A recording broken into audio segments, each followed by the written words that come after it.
Goedenavond, dit is Zeeland Nu van vandaag.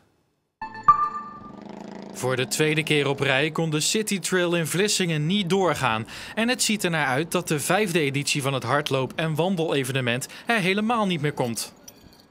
Wij vinden dat tijd is voor wat anders. We hebben gewoon 4 hele mooie edities gehad en met heel veel liefde en plezier georganiseerd. En zoals het er nu naar uitziet, komt die 5e editie er niet. En dan is er volgend jaar ook geen City Trail.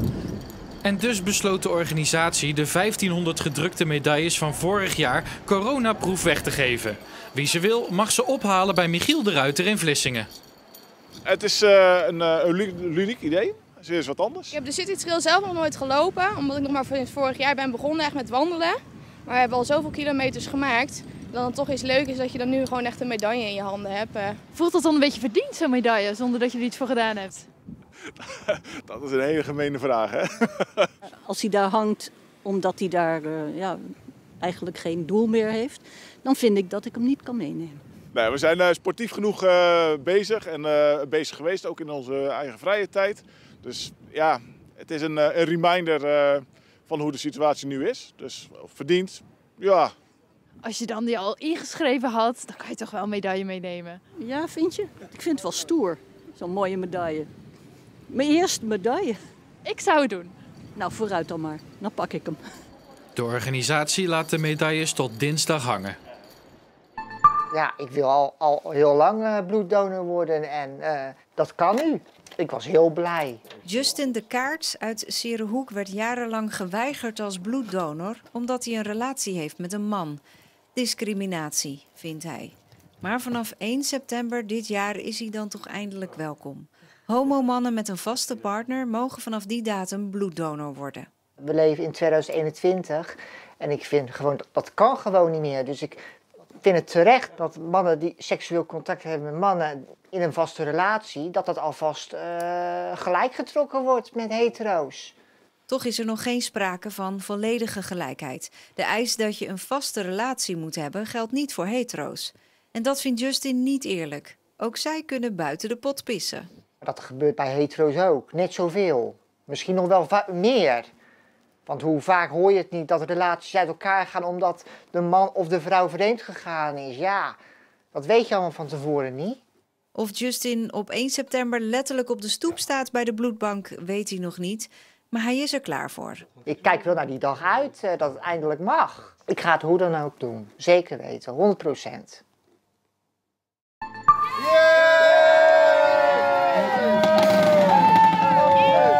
Ruim 3 weken fietst horeca-ondernemer Barbara Wapenaar op haar bakfiets door Nederland. Zo wil ze haar collega's een hart onder de riem steken.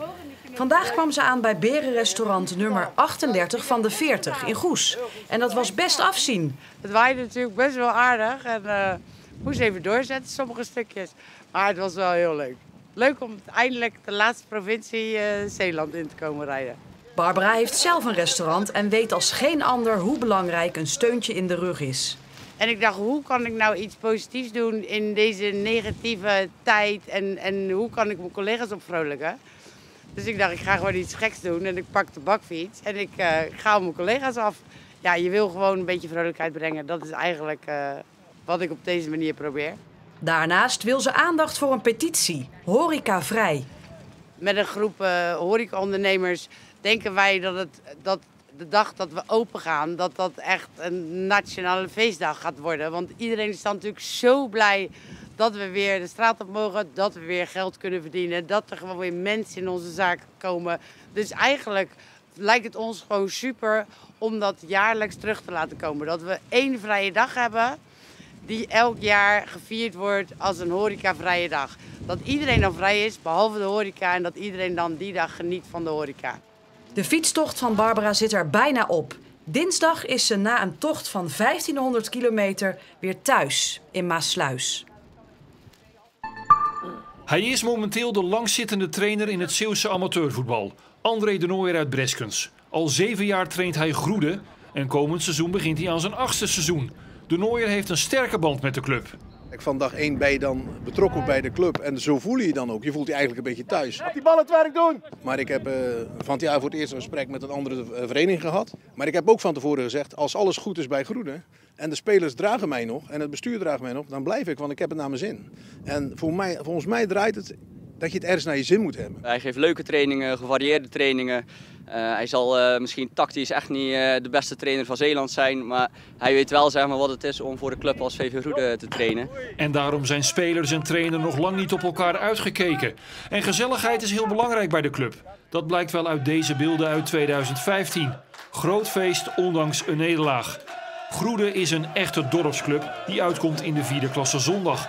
Maar toch zijn er ook ambities bij de trainer, want de Nooier droomt stiekem van promotie naar de 3e klasse. Heeft hij dat gezegd, ja? Ja, dan moeten we toch nog een keer praten. Het zou een stunt zijn, maar ik denk dat het op termijn niet onhaalbaar is. Die taal niet! De Nooier is er trots op om al zo lang trainer bij de club te zijn. Misschien iets voor andere trainers. Kom op boys, kom op! En ik denk dat meer trainers die ambitie zouden moeten hebben om een club naar een hoger niveau te duwen. En dat kan je op heel veel manieren doen. En niet te snel weglopen bij een club. Die is weg.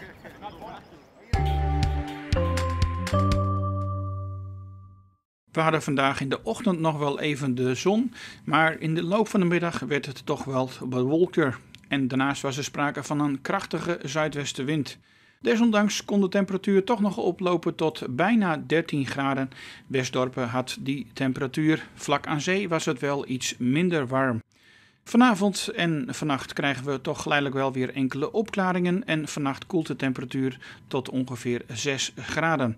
De wind neemt ook af en ook morgen hebben we veel minder wind dan vandaag.